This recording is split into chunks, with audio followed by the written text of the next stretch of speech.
सुप्रभात बच्चों, आज हम हिंदी वसंत भाग 1 का पाठ जिसके प्रश्न उत्तर मैं बताने जा रही हूँ, जिसे आप ध्यान से सुनिए और कॉपी में करने का अभ्यास कीजिए। प्रश्नों के उत्तर पाठ को अच्छे से पढ़ने से, ध्यानपूर्वक पढ़ने से उत्तर करना आसान हो जाएगा। जैसे मैंने आपको 2 प्रश्न ऊपर बता रही हूँ, उनके उत्तर आपको खुद देने हैं पाठ पढ़ करके। कई लोग पक्षी पालते हैं कि नहीं पालते बच्चों? पालते ही हैं। कई लोग देखो डॉगी को पालते हैं, कई कैट को पालते हैं, इसी प्रकार बकरियों को पालते हैं। पक्षियों को पालना उचित है अथवा नहीं? अपने विचार लिखिए, अपने विचार लिखो। किसी को अच्छा लगता है पालना, किसी को नहीं लगता है। क्या रीज़न है? कोई इसके पक्ष में, कोई विपक्ष में। अपने विचार लिखने।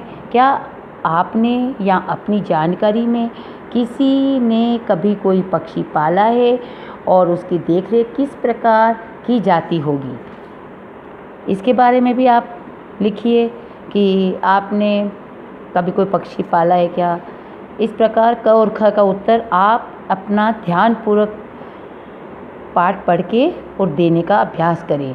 ऐसे ही प्रश्न 2 है, पक्षियों को पिंजरे में बंद करने से केवल उनकी आज़ादी का हनन ही नहीं होता, अपितु तो पर्यावरण भी प्रभावित होता है।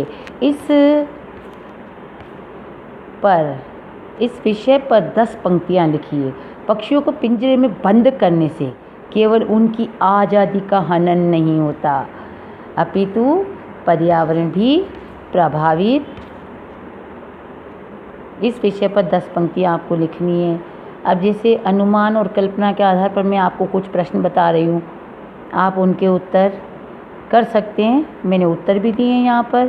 क्या आपको लगता है कि मानव की वर्तमान जीवन और शहरीकरण से जुड़ी योजनाएं पक्षी के लिए घातक है? पक्षियों से हरित वातावरण में अनेक समस्याएं उत्पन्न हो सकती है। इन समस्याओं से बचने के लिए क्या करना है? उक्त विषय पर वाद विवाद प्रतियोगिता का प्रयोजन कीजिए। अति लघुत्रात्मक प्रश्न है। इस प्रकार पहला प्रश्न इसमें बच्चों हैं जिसका आंसर दिया हुआ है।